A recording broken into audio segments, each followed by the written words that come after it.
Hello student, कैसे आप सब। I hope each and every one of you is absolutely good. Welcome to Mister Biology Academy. Myself Avinash Shrivastava and I am a biology educator in NEET UG category since 14 years. My dear student, आज हम लोग start करने वाले हैं sexual reproduction in flowering plant, जो class 12th का second chapter होगा। ठीक है, तो चलिए आज हम लोग शुरू करते हैं नया चैप्टर। ओके, तो बाबू आप सभी लोगों को मालूम है कि फ्लावरिंग प्लांट्स में मुख्य रूप से हम लोग स्टडी करेंगे फ्लावर और फ्लावर के पार्ट और फ्लावर के अंदर होने वाला जितने भी इवेंट है, जैसे फर्टिलाइजेशन, एम्ब्रायो फॉर्मेशन, ठीक है, सीड और फ्रूट फॉर्मेशन। ये तमाम जानकारी हम लोग इस चैप्टर में लेंगे। ठीक है, चलिए तो बाबू हम वीडियो को स्टार्ट करते हैं। आइए हम लोग थ्योरी देखते हैं। थ्योरी क्या है? All flowering plants that is angiosperm. Flowering plants किसको बोलते हैं? एंजियोस्पर्म को। All flowering plant that is angiosperm so sexual reproduction. जितने भी फ्लावरिंग प्लांट्स होते हैं वो सभी में सेक्सुअल रिप्रोडक्शन होता है। हम आपको पहले भी बता चुके हैं कि जो भी फ्लावरिंग प्लांट होगा उसमें फ्लावर का खिलना इस चीज़ को रिप्रेजेंट कर रहा है कि उसमें रिप्रोडक्टिव फेज स्टार्ट होगा। ठीक है, clear. Flowers are the site of sexual reproduction. Just मैंने अभी आपको बता भी दिया कि फूल ही प्लांट का एक ऐसा पार्ट है जहाँ पे सेक्सुअल रिप्रोडक्शन परफॉर्म होता है। समझ में आ गया? तो चलिए इसको हम लोग स्टडी करेंगे, इस चैप्टर को। प्री फर्टिलाइजेशन इवेंट, उसके बाद fertilisation, then after post fertilisation event, right. चलिए तो हम लोग सबसे पहले स्टार्ट करते हैं प्री फर्टिलाइजेशन इवेंट में स्ट्रक्चर और इवेंट के बारे में। ठीक है ना? चलिए बाबू ध्यान दीजिए। Several hormones and structural change result in differentiation and development of floral primordia. आपको मालूम होगा कि जिस प्रकार एनिमल में हार्मोनल बदलाव होता है जिसके कारण उनके मॉर्फोलॉजी और बिहेवियरल चेंज आते हैं, ठीक उसी प्रकार से प्लांट में भी हार्मोनल बदलाव होते हैं। ठीक है ना? जिसकी वजह से प्लांट क्या करते हैं, उनमें भी आपका मॉर्फोलॉजिकली और एनाटॉमिकली चेंज होते रहता है। ठीक है, समझ रहे हैं? अगर प्लांट में हार्मोनल चेंज होता है, प्लांट में अगर हार्मोनल बदलाव होता है तो क्या होगा? स्ट्रक्चरल चेंज होगा, प्लांट में संरचनात्मक बदलाव देखने को मिलेंगे और differentiation and development of floral primordium, और आप फ्लोरल प्रीमोर्डियम को भी विकसित होते हुए देख पाएंगे। अब फ्लोरल प्रीमोर्डियम क्या होता है? तो जिस प्लांट के द्वारा मेरिस्टेमेटिक टिश्यू को डेवलपमेंट कराया जाता है, जो आगे चल के फ्लावर का फॉर्मेशन करे, उसे हम लोग बोलते हैं फ्लोरल प्रीमोर्डियम। क्या बोलते हैं? फ्लोरल प्रीमोर्डियम। कैसे डेवलपमेंट हो सकता है? तो सेवरल हार्मोनल के चेंज होने से, सेवरल हार्मोनल और उसके स्ट्रक्चर के चेंज होने से। ठीक है, समझ में आ गया? क्लियर। अब ये फ्लोरल प्रीमोर्डियम जो होगा वो आगे चल के किस में डेवलपमेंट करा देगा? तो फ्लावर में। ठीक है, चलिए। Inflorescence bear the floral bud and then flower. Inflorescence किसे कहते हैं आप सब लोग को मालूम होगा, 11th में पढ़े होंगे। ग्रुप ऑफ फ्लावर्स, जब फ्लावर का जो क्लस्टर होता है, आप ऐसे बोल सकते हैं अरेंजमेंट ऑफ क्या? Floral bird. यानी फ्लोरल बर्ड किस ढंग से अरेंज है, फ्लावर किस ढंग से अरेंज है, कुछ इस ढंग से भी अरेंज हो सकता है फ्लावर। ठीक है, तो डिफरेंट जो मोड होता है अरेंजमेंट ऑफ फ्लावर, इसे हम लोग क्या कहते हैं? इनफ्लोरोसेंस कहते हैं। ठीक है, तो inflorescence bear the floral bird. अभी जस्ट मैंने आपको बता दिया इनफ्लोरेसेंस में क्या लगा हुआ है। इनफ्लोरेसेंस क्या है? तो arrangement of flower in different parameters is called क्या? इनफ्लोरेसेंस। ठीक है, अगर इनफ्लोरेसेंस का अगर हम लोग स्ट्रक्चर देखें तो हमें समझ में आएगा कि आपका अरेंजमेंट ऑफ फ्लावर ही होता है इनफ्लोरेसेंस। ठीक है, क्लियर हो गया? चलिए, तो inflorescence bear the floral bud and then क्या? फ्लावर। इन्फ्लोरेसेंस क्या जन्म देते हैं? तो फ्लोरल बर्ड को, पुष्प कलिका को, और वो जो पुष्प कलिका है, ये जो कली है ना भाई। मान लीजिए कि इन्फ्लोरेसेंस, एक गुच्छा बना दिए हम यहाँ पे, इन्फ्लोरेसेंस बना दिए, एक क्या बर्ड है। अब धीरे धीरे बर्ड खिल जाएगा, खिलने के बाद बन जाएगा क्या, फ्लावर। क्लियर। चलिए, स्ट्रक्चर ऑफ फ्लावर की मैं बात करना चाहता हूँ आप लोगों से। आप सभी लोग को मालूम है, अगर आप एक अड़हुल का, गुड़हल का फूल देखेंगे तो आपको बहुत सारे स्ट्रक्चर क्लियर हो पाएंगे। अब आइए हम लोग यहाँ पे देखते हैं। आप देखेंगे कि गुड़हल में सबसे पीछे की तरफ यानी नीचे की तरफ ग्रीन कलर का आपका इस ढंग से दिखाई देता है। दिखाई देता है नहीं, आप बताइए, दिखाई देता है ना। ये जो ग्रीन वाला पार्ट होता है बाबू, इसी को हम लोग क्या बोलते हैं बेटा, सेपल। क्या बोलते हैं बताइए, इसको हम लोग बोलते हैं सेपल। लेकिन लेकिन यहाँ पे एक पॉइंट आपको क्लियर करना पड़ेगा, आपको यहाँ पे मार्केबल पॉइंट है कि जब इस ढंग से ग्रुप में आपको दिखाई देता है ना ऐसे ग्रीन कलर का, तो इस पूरे ग्रुप को हम लोग बोलेंगे कैलिक्स। इस पूरे ग्रुप को क्या बोलेंगे, कैलिक्स। अगर आप इसको ब्लेड से काट के एक निकाल लेते हैं, यहाँ से एक निकाल लिए काट के, तो इंडिविजुअल को हम लोग क्या बोलेंगे, एक यूनिट को हम लोग क्या बोलेंगे, एक यूनिट को हम लोग बोलेंगे पेटल। तो आप उसे कैलिक्स बोलिए बेटर रहेगा, पेटल बोलेंगे तो आप इंडिविजुअल यूनिट को बोध कर पाएंगे। ठीक है, चलिए समझ में आ गया। तो कैसा होता है कैलिक्स और सेपल का कलर, आप बताइए। ग्रीन होता है, ग्रीन है तो फोटोसिंथेसिस में हेल्प करेगा और फ्लावर को भी प्रोटेक्शन देने का काम कैलिक्स का होता है, सेपल का होता है। अंडरस्टैंड। चलिए, अब क्या देखना है आगे बाबू। फ्लावर में जैसे मैं अभी गुड़हल का बात कर रहा था, अड़हुल का, तो आप उसमें किस कलर का देखते हैं, डिफरेंट कलर आप तो आ गए हैं मार्केट में। ठीक है, ये हमारा जेनेटिक इंजीनियरिंग का देन है, जिससे कारण हम लोग डिफरेंट कलर ऑफ फ्लावर को क्या कर पाए हैं, डेवलप कर पाए हैं। तो ये आपको दिखाई दे रहा है, मैं अभी रेड का बात कर रहा हूँ, रेड हिबिस्कस का, चाइना रोज का, गुड़हल का। तो इसमें आप रेड वाला जो पार्ट कंसीडर कर रहे हैं, देख पा रहे हैं, तो रेड वाला पार्ट को हम लोग बोलते हैं कोरोला। क्या बोलते हैं, कोरोला बोलते हैं। ठीक है, कोरोला क्या है, तो रंगीन पार्ट होता है फ्लावर का, फूल का। ओके, कोरोला समझ में आ गया। अब कोरोला के एक यूनिट को, कोरोला जैसे यहाँ पे आपको दिखाई दे रहा है, कोरोला है। अब यहाँ से आप इसको निकालिएगा, तो निकाल लीजिएगा, तो एक यूनिट को हम लोग बोलेंगे पेटल। क्या बोलेंगे, पेटल कहेंगे उसको। ठीक है, तो कैलिक्स का एक यूनिट सेपल है और कोरोला का एक यूनिट पेटल कहलाता है। समझ में आ गया। कोरोला का रंग कैसा है, तो अलग अलग रंग का होता है, लाल, पीला, पीला, हरा, ब्लू, नीला, अलग अलग रंग का फ्लावर है। तो उसका क्या एडवांटेज हो सकता है कि इंसेक्ट को क्या करेगा, अपनी तरफ आकर्षित करेगा। जो मान लीजिए मधुमक्खी है या तितली है, तो ऐसा पॉसिबिलिटीज है कि अपने पैर में क्या वो चिपका करके लेके आ रहा होगा, पॉलन ग्रेन्स। और जिस पॉलन ग्रेन्स को ला करके फ्लावर के स्टिग्मा पे रख दे, यहाँ पे स्टिग्मा पे पॉलन ग्रेन को ला करके रख दे, तो इसके लिए फूल का क्या होना ज़रूरी है, अट्रैक्टिव होना ज़रूरी है, फ्लावर में सेंट होना ज़रूरी है कि नहीं। ये आपको दिमाग में रखना है, जो किसके कारण प्रोवाइडेड है, तो कोरोला के कारण। ठीक है, और ये जो आपको दिखाई दे रहा है पीला पीला कलर का पूरा पार्ट, इसको हम लोग कोरोला या इंडिविजुअल यूनिट को हम लोग क्या बोलते हैं, पेटल। हिंदी में बोलते हैं पंखुड़ी। ठीक है, एक सिंगल। ठीक है, ओके। अब देखिए, आप देखे होंगे अड़हुल में कि साइड साइड से इस ढंग से आपको लगा हुआ रहता है। तो ये जो आपको साइड से जो ग्रुप लगा हुआ है डंठल टाइप का, इस ढंग से है ना, ऐसे ढेर सारा है, इसको हम लोग बोलते हैं एंड्रोसियम। इस पूरे ग्रुप को क्या बोलते हैं दोस्त, एंड्रोसियम बोलते हैं। राइट, क्या बोलेंगे, एंड्रोसियम। क्लियर हो गया। एंड्रोसियम को हिंदी में पुमंग कहते हैं। क्या कहते हैं, पुमंग। मैं आपको एक चीज़ क्लियर कर दूं, एंड्रोसियम फ्लावर का मेल पार्ट होता है। फ्लावर का जेंस पार्ट कौन कहलाता है, मेल वाला पार्ट, नर वाला भाग कौन होता है, एंड्रोसियम या पुमंग होता है। ठीक है, एंड्रोसियम या पुमंग, ढेर सारा एंड्रोसियम आप फ्लावर में ऑब्जर्व कर पाते हैं। अब यहाँ से मैं सिंगल सिंगल अगर हम एंड्रोसियम को बाहर कर दूँ, यहाँ से निकाल देते हैं फ्लावर से।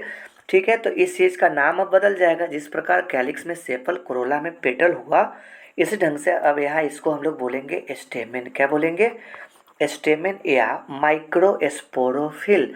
स्टेमेन या माइक्रोस्पोरोफिल। तो ये डायग्राम आपको किसका दिखाई दे रहा है, माइक्रोस्पोरोफिल का या स्टेमेन का। तो आप देख पा रहे हैं, एक स्टेमेन, दो स्टेमेन, तीन स्टेमेन, ढेर सारा स्टेमेन है ना भाई। क्लियर हो गया।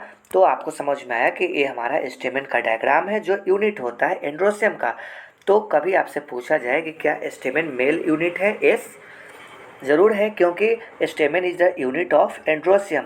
क्लियर। अब हम आपको क्लियर करना चाहते हैं कि इस एंड्रोसियम में ऊपर वाला पार्ट जो आपको दिखाई दे रहा है दोस्त, इसको हम लोग बोलते हैं एंथर। इसको क्या बोलते हैं?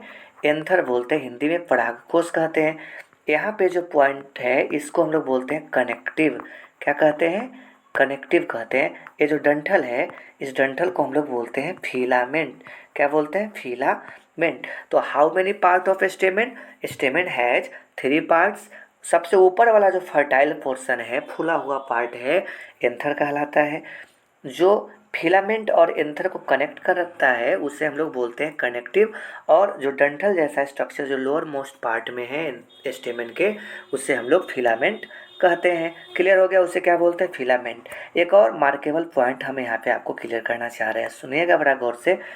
एंथर के अंदर में लड्डू होता है। एंथर के अंदर में क्या होता है? लड्डू। अगर एंथर सिंगल है, ऐसे एक लोब का है, एंथर में आपको केवल ऐसा एक घुंडी दिखाई दे रहा है, एक लोब दिखाई दे रहा है, तो इसमें तो 2 ही रह पाएगा। अगर यहाँ पे 2 है, ऐसे है, तब यहाँ पे कितने रह पाएंगे? गोल गोल 4 रह पाएंगे। ये जो गोला स्ट्रक्चर आपको दिखाई दे रहा है, गोलाकार स्ट्रक्चर, इसको हम लोग बोलते हैं माइक्रोस्पोरेंजिया। बोलिए मेरे साथ, क्या बोलते हैं? माइक्रोस्पोरेंजिया बोलते हैं हिंदी में। लघु बीजाणुधानी कहते हैं। क्लियर? लघु बीजाणुधानी। तो अगर आपसे पूछा जाए कि परागकण कहाँ बनते हैं, परागकण कहाँ बनते हैं, देखिए सचमुच में रियल एंथर ऐसा ही होता है। कितने लोब का है? 2 लोब का, 2 टुकड़ा का। इसके अंदर में लड्डू बना देता हूँ मैं, डोंट वरी। अब इसके अंदर जो आपको दिखाई दे रहा है ना, ये जो माइक्रोस्पोरेंजिया, इसका नाम मैंने क्या बोला? माइक्रोस्पोरेंजिया। इस माइक्रोस्पोरेंजिया के अंदर ही भरा हुआ होता है, डॉट डॉट डॉट करके मैं इंडिकेट कर रहा हूँ, ये भरा होता है। इसको हम लोग बोलते हैं पॉलन ग्रेन, शॉर्ट में लिख देते हैं P grain. Okay, pollen grain का ही एक और नाम होता है माइक्रोस्पोर। माइक्रोस्पोर, पॉलन ग्रेन को ये क्या बोलते हैं? माइक्रोस्पोर। तो अगर आपसे पूछा जाए कि पॉलन ग्रेन कहाँ बनते हैं, तो आप क्या बोलेंगे? एंथर के अंदर। चलेगा, कोई दिक्कत नहीं। लेकिन अगर आप बोल देते हैं कि एंथर के अंदर में भी कहाँ बनता है? माइक्रोस्पोरेंजिया में, तो ये सोना में सुहागा वाली बात हो जाएगी। बहुत बेहतरीन आंसर हो जाएगा। ठीक है, क्लियर? इतना समझ में आ गया? तो एंथर आपको समझ में आ गया। तो एंथर किसके पार्ट होते हैं?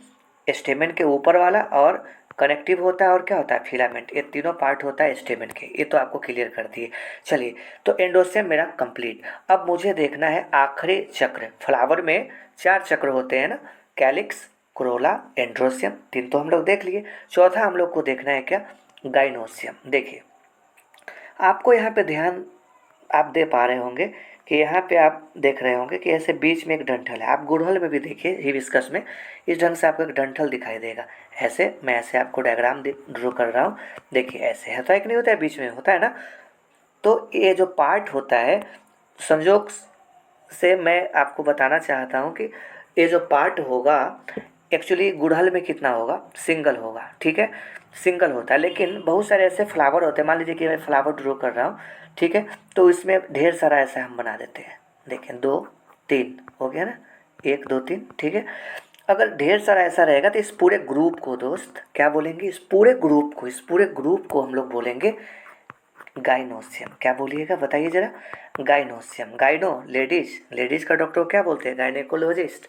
तो गाइनोसियम जो होगा फ्लावर का फीमेल पार्ट कहलाता है। फ्लावर का फीमेल पार्ट गाइनोसियम होता है, जिसको हिंदी में हम लोग जायांग कहते हैं। ठीक है, तो याद रखिएगा ढेर सारा जो ऐसा पाइप लाइक स्ट्रक्चर होगा ना बीच में, तो उसको बोलेंगे। अगर आप बोलिए सर इसमें भी तो सिंगल निकाल करके हम कुछ बोल सकते हैं, यस ऑफ कोर्स बोलेंगे। उससे हम लोग, देखिए मैं एक आपको यहाँ पे डायग्राम देखिए ना, देखिए बीच में आपको ये दिखाई दे रहा है ना, बीच में यहाँ पे दिखाई दे रहा है ऐसा। तो सिंगल को हम लोग बोलेंगे क्या? कार्पेल या पिस्टिल। क्या बोलिएगा बताइए बेटा जी? क्या बोलेंगे? कार्पेल बोलेंगे या क्या बोलेंगे? पिस्टिल। ऑलराइट, क्लियर है ना? चलिए, कार्पेल या पिस्टिल बोलेंगे। तो कार्पेल या पिस्टिल किसका यूनिट है? तो गाइनोसियम का। कार्पेल कैसा यूनिट है? मेल की फीमेल? फीमेल। गाइनोसियम का यूनिट है तो फीमेल यूनिट है। क्लियर।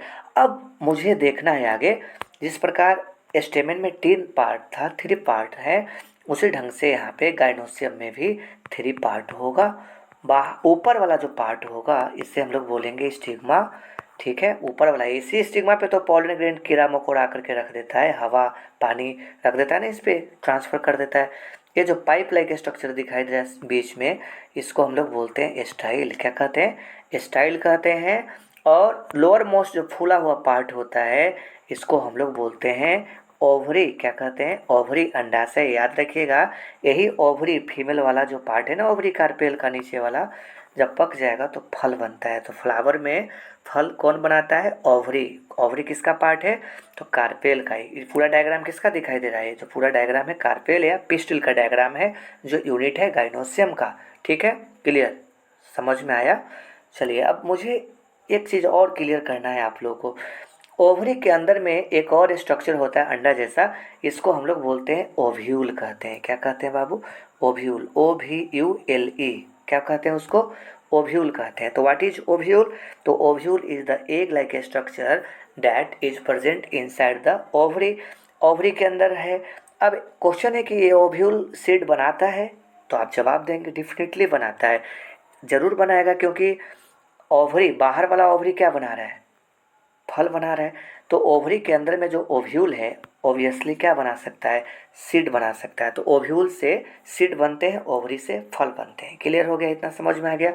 तो आपको ये स्टाइल समझ में आ गया, स्टिग्मा समझ में आ गया।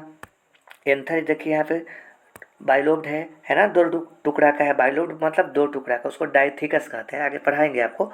क्लियर? चलिए, उसके बाद ये आपको पेटल दिखाई दे दिया। ठीक है, सेपल समझ गए, है ना बच्चा? अभी देखिए ओवरी आपको समझ में आ गया। ये जो डायग्राम है, ये डायग्राम आपको शो कर रहा है एंथर का कट सेक्शन है। देखिए ये एंथर है ना, एंथर ऐसे था ना। एंथर कितने टुकड़ा का एंथर था बाबू? दो टुकड़ा का था ना भाई, एक टुकड़ा दो टुकड़ा का एंथर था, है ना।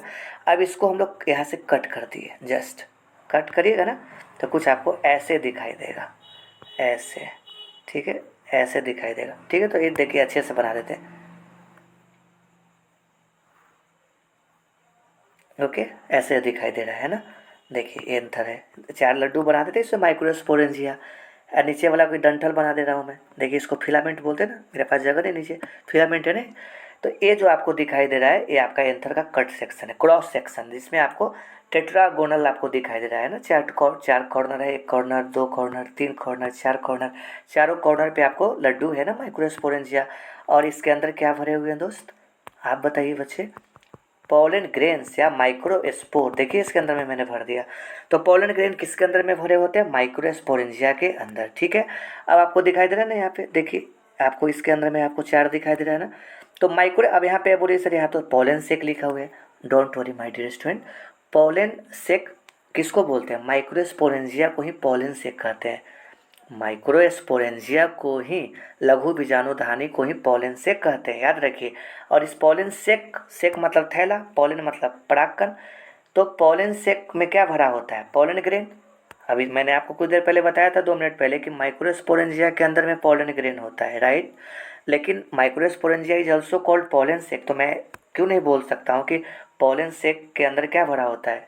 Pollen grain. सेम बात है भाई दोनों, माइक्रोस्पोरेंजिया या पोलन सेक, कुछ भी बोलिए, दोनों के अंदर क्या भरा होता है? Pollen grain. ठीक है, आप जो भी बोलिएगा चलेगा। अब यहाँ पे दिखाई दे रहा है स्टॉक, फिलामेंट इसको बोलते हैं, स्टॉक मतलब डंठल। और जब यहाँ पे ये देखिए ना एंथर है, बाइलोब्ड एंथर में बना देता हूँ हमेशा, ज़्यादातर बाइलोब्ड ही होता है। तो जब इसके अंदर में लड्डू है, अब ये पक जाएगा, पक जाएगा गर्मी के दिन में, पूरा मैच्योर हो जाएगा, तो फट जाएगा। फटेगा तभी तो एंथर में से जो पोलन ग्रेन है, माइक्रोस्पोरेंजिया में से जो पोलन ग्रेन है, झरझर के गिरेगा नीचे, तभी तो इंसेक्ट आकर के ले जाएंगे उसको स्टिग्मा तक। ठीक है ना। तो जहाँ से फटेगा उसको बोलते हैं लाइन ऑफ डिहिसेंस, मतलब स्फुटन का जो रेखाएं हैं, फटने का जो रेखाएं हैं, उससे हम लोग बोलते हैं लाइन ऑफ डिहिसेंस। ठीक है, समझ में आ गया? तो बाबू ये हमारा क्या था? फ्लावर का पार्ट था, जिसमें हम लोग देख रहे थे फ्लावर का जो मेजर पार्ट कौन सा है। फ्लावर का जो चार होर्ल है, कैलिक्स, कोरोला, एंड्रोसियम, गाइनोसियम, इसको हम लोग देख रहे थे। कैलिक्स बाहर में है, उसके बाद सेकंड हमारा कोरोला है, थर्ड हमारा एंड्रोसियम है, फोर्थ हमारा, आप बताइए, गाइनोसियम है। क्लियर हो गया? इसमें एंड्रोसियम हमेशा याद रखिए मेल पार्ट होगा, गाइनोसियम फीमेल पार्ट होगा। ठीक है, फ्लावर में चार चक्र हैं, लेकिन जिसमें दो सहायता देने वाला है। सहायता देने वाला कौन है? जो बाहर में दो है, कौन सा? याद रखिए, भी पूछा जा सकता है, कैलिक्स और कोरोला। कैलिक्स और कोरोला को हम लोग बोलते हैं एसेसरी होर्ल। क्या कहते हैं? ऐसे सरी मतलब सहायक चक्र बोलते हैं। क्या कहते हैं? सहायक चक्र। ऐसे सरी होल कहते हैं। ऐसे सरी होल। तो आप ये भी सोच रहे हैं सर इसको प्रोटेक्टिव होल भी बोल सकते हैं क्या? ऑफ कोर्स बोल सकते हैं। कैलिक्स फ्लोरा प्रोटेक्शन में हेल्प करता है फ्लावर को, तो प्रोटेक्टिव होल होल बोल दीजिए। और एंड्रोसियम और गाइनोसियम ये तो मेल फीमेल है ना, तो इसको आप लोग रिप्रोडक्टिव होल बोल दीजिएगा। क्या बोल दीजिएगा? Reproductive whorl. ठीक है बच्चे, तो चलिए आज के क्लास हम लोग इतना ही पे एंड करते हैं। फिर मिलते हैं हम लोग नेक्स्ट वीडियो में एंड्रोसियम अर्थात मेल रिप्रोडक्टिव पार्ट के साथ। ठीक है, तो अपना ख्याल रखिए। और चैनल को जो भी स्टूडेंट देख रहे हैं, इस वीडियो को देख रहे हैं, अधिक से अधिक शेयर करिए। ठीक है, लाइक करिए, सब्सक्राइब करिए। ठीक है, चलिए, थैंक यू टू ऑल।